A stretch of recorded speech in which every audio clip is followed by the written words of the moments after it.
ఏమిటన్నయ్యా, దారి తప్పొస్తున్నారా? లేదమ్మా, నీ దారిలోకి వస్తున్నారు. ఏమిటి విషయం? శిరీష్ గిచ్చి పెళ్లి చేస్తావా అని అమ్మను పట్టుకుని అమ్మనాబూతులు తిట్టాడంట. ఇక్కడ మన పిల్ల పొజిషన్ కూడా అంతే కదా. పొజిషన్ బాగోలేదని అపోజిషన్ తో చేతులు కలిపి నాకు అస్తం ఇవ్వరు కదా.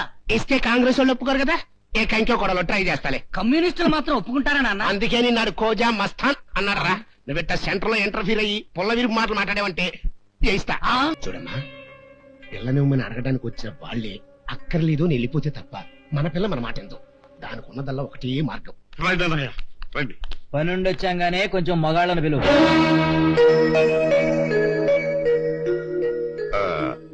మన అమ్మాయిని వంశీకివ్వమని అన్నయ్య వాళ్ళు స్వయంగా అడగటానికి వచ్చారు. మధ్యలో మీరేంటి? మీ పుట్టింటి వాళ్ళకి నోళ్లున్నాయి. స్టార్ట్ అయింది. మా అబ్బాయికి మీ అమ్మాయిని ఇమ్మని అడగడానికి వచ్చాం వదినా. ఏ, నీ మనవరాల్ని చేసుకోరన్నాడా? లేకపోతే కొడుక్కి పాలేరుగాడు కూతుర్నిచ్చి చేయడానికి నీ ప్రాణం ఒప్పలేదా? ఎలా ఒప్పుతుంది చల్లమ్మా? పాపం పార్వతమ్మకు మాత్రం తెలీదు వాళ్ళ మనవరాలు గాలికి పుట్టిందని. ఈ పౌరుషాలకి ఏం తక్కువ లేదు, పొడుచుకొచ్చింది.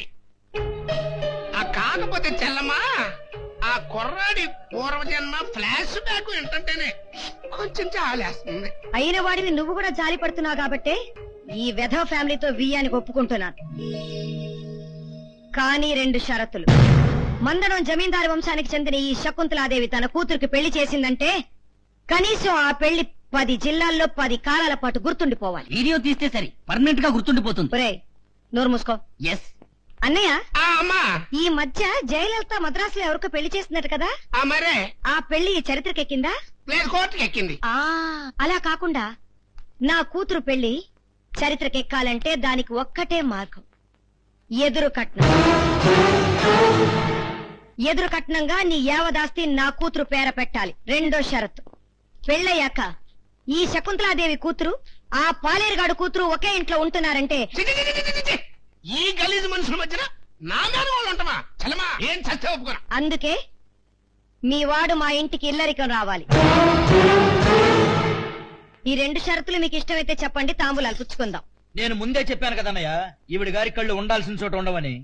ఏమిట్రా నోటుకొచ్చినట్టు వాగుతున్నావు? అసలు నీకు ఎదురు కట్టడం ఎందుకు? నువ్వేమన్నా లంగా కింద లంగా కట్టావనా, చీర కింద చీర కట్టావనా? అసలు మొగాడు ఎదురు కట్టడం. అంత పౌరుషం ఉన్న వెధవి నా ఇంటికి ఎందుకు వచ్చారా? బుద్ధి లేకొచ్చాం, గట్టి లేకొచ్చాం. ఆ వెధవు చస్తానంటే వేరే దిక్కు లేకొచ్చాం. నాన్న, బండోడు రెచ్చిపోతున్నాడు. వారి క్యారెక్టర్ నాకు తెలిసిన. చూడమ్మా, కుంటివాడికి గుడ్డివాడికి కూడా కట్నాలిచ్చి పెళ్లి చేస్తున్న ఈ రోజుల్లో ఏదో మా వాడు ఇష్టపడ్డాడన్న ఒకే ఒక్క కారణంతో కట్నం ఆశించకుండా మీ ఇంటికొస్తే ఎదురు కట్నం అడగడం న్యాయం కాదమ్మా. శకుంతల, పాత కష్టాలు కూడా మర్చిపోయి మళ్లీ సంబంధం కలుపుకోవాలనే ఉద్దేశంతోనే ఇంటికి వచ్చారు. కాదనకుండా ఈ సంబంధం ఒప్పుకో. మీరు నోరు మూసుకోండి. సిగ్గు లజ్జ వదులుకుని మన ఇంటికి వచ్చారు కదా అని అడుక్కు తినే బెదవల స్థాయి కూడా లేని ఈ బేవల స్థాయి కొడుకుని నా అల్లుడు చేసుకోమంటారా? అందుకే షరతులు అడిగారు. అన్నయ్య, కడుపు నిండిందా ఇంకా కావాలా? అక్క, దీనికంటే మంచి సంబంధం తీసుకొచ్చి నీ కొడుకు పెళ్లి చేస్తా. పదా ఆగరా అన్నయ్య, ఈ సంబంధమే ఖాయం చేసుకుందాం. వదినా, పెళ్లికి నువ్వు పెట్టిన 2 షరతులకి ఒప్పుకుంటున్నాను. అమ్మా పార్వతమ్మా, ఏదో ఆవేశంలో అన్నట్టున్నావు, ఇంకొకసారి ఆలోచించు తల్లి. అన్నీ ఆలోచించే చెప్తున్నాను జ్ఞానేశ్వరరావు. అమ్మా, పెద్దమ్మా, నీ బిడ్డలాంటి వాణ్ణి, నా మొహం చూసి చెప్పమ్మా. అత్తమ్మ మీకు కట్నం ఇస్తానన లేదమ్మా, మిమ్మల్ని ఎదురు కట్నం అడిగిందమ్మా. అవును, నా కొడుకు ఇల్లరికం కూడా వస్తాడు. వదినా, బ్రాహ్మణ్ణి పిలిపించు, ముహూర్తాలు పెట్టుకుందాం. బోలో స్వతంత్ర భారత్ కి జై.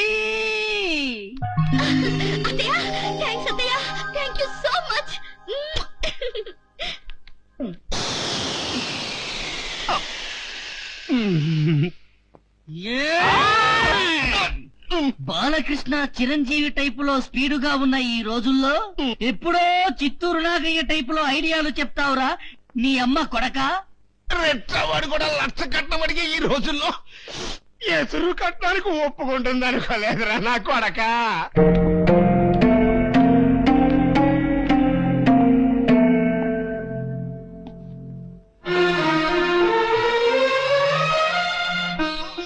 మీ అమ్మ చాలా మంచిదిరా.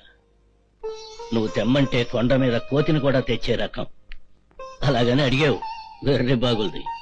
అన్నయ్య, నా కొడుకు కొండ మీద కోతిని అడుగుతున్నాడు, కొంచెం సాయం రారు అంటుంది. ఏంట్రా అర్థం కాలేదా? నీ పెళ్లి ఖాయం చేసుకొచ్చా.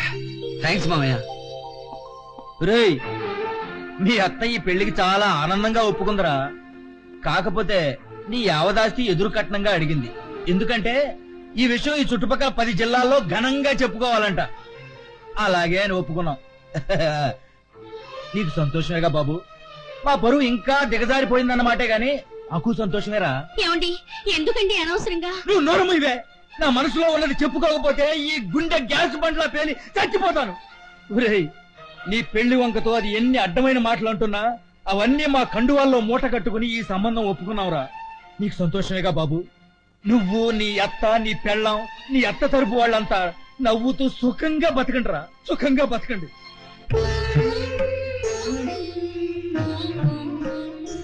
అమ్మా, నా అన్నదమ్ములు ఏదో తొందరపడి నిన్న నానా మాటలు అన్నారు. వాళ్ళ తరఫు నన్ను క్షమించు బాబు.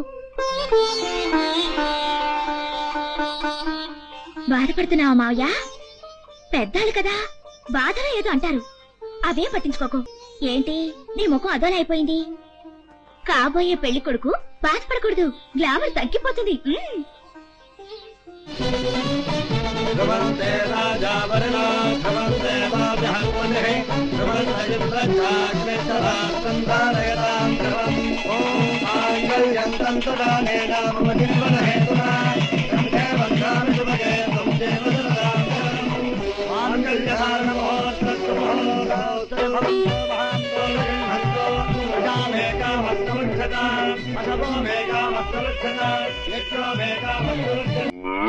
ఎవరికెవరు ఈ లోకంలో ఎవరికి ఎరుక, ఏ దారెటు పోతుండో ఎవరిని అడగక, ఏ దారెటు పోతుండో ఎవరిని అడగక.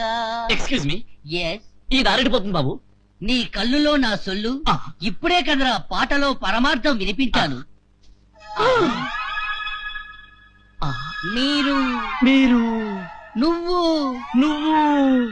హరిగా గిరిగా, ఒరే హరిగా, గిరిగా, ఓరిని అబ్దోల్ బాటిల్లా ఫుల్లుగా ఉండేవాడివి ఇలా కళ్ళు ముంతలా మారిపోయావేమిట్రా? నేనొక పిల్లను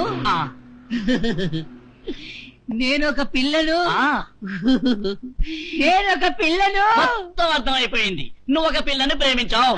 అవును, ఆ పిల్ల నీకు లెగ్గిచ్చింది. Thank you. అయ్యయ్యో, నవ్వకురా. నీ కష్టం తీర్చడానికే వచ్చాను, ఆ. నీ కళ్యాణం జరిపించడానికే వచ్చాను, పిల్లను కూడా తెచ్చాను. ఫోటో అటు తిప్పితే నాకెలా కనపడుతుందిరా? ఇటు చూపించవు. చూపించను. చూపించరా? చూపించరుగా. చూపించరా నీ అబ్బా? చూపించరుగా నీ అబ్బా. చూపించరా? ఆహా, బ్యూటిఫుల్. చాలా థ్యాంక్స్. అర్జెంట్ గా మా పెళ్లి జరిపించు. పెళ్లి పీట, గరిక ముంత, ఆఖరికి పంతుల ఖర్చు కూడా నేనే పెట్టుకుంటాను. దండ దండ. త్వరలోనే ఈ ఊళ్ళోనే బుజ్జత్త చిన్న కూతురు పూజాతో నాకు, పెద్ద కూతురు రోజాతో నీకు పెళ్లి జరగబోతోంది. థ్యాంక్స్ డా. బుజ్జత్తోళ్ళు ఈ ఊర్లోనే ఉన్నారా? మరి ఆ రోజు సింగపూర్ వెళ్ళారని చెప్పారు. ఇందులో ఏదో గొడవ ఉంది నాయనో. కొంచెం దూరంగా జరగండి, మా పిల్ల చీర నలిగిపోతుంది. మనం వదిలేస్తే మాత్రం లోపలికి వెళ్ళక చీర నలగకుండా ఉంటుందా?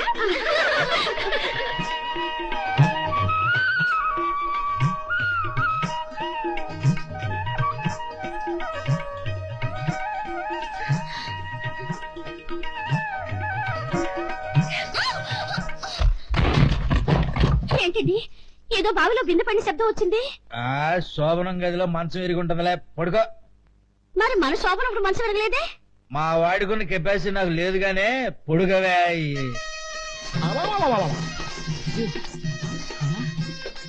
ఏంటి భయ్యా?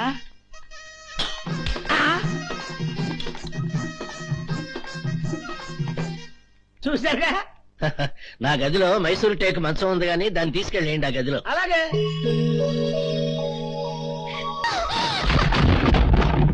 మైసూరు టేకు మంచం కూడా ఇరుగుంటది గానే, నువ్వు పడుకోవే. పాపం దెబ్బలు ఏమైనా తగిలాయేమోనండి. వెళ్ళి మందు రాసిరా. ఆ, ఎక్కడికే? మందు రాయడానికి. వాసి నీ పిచ్చిసి పడుగా.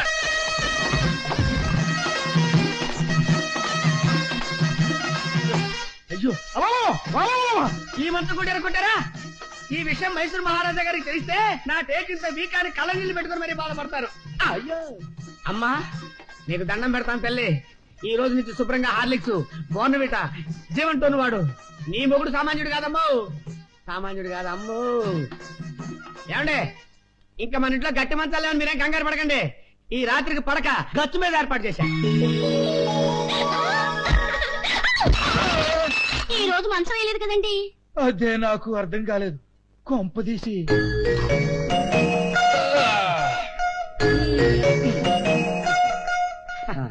అయ్యా, ఫస్ట్ నైట్ మల్లెపూలను నలిపేవాళ్ళని చూశాను, గాజులు పగలగొట్టేవాళ్ళని చూశాను, మంచాలు కొట్టేవాళ్ళని కూడా చూశాను, కానీ ఈ టైప్ లో రాళ్ళని పగలగొట్టేవాళ్ళని మిమ్మల్ని చూశాను. బాబోయ్, మీరు సామాన్యులు కాదు.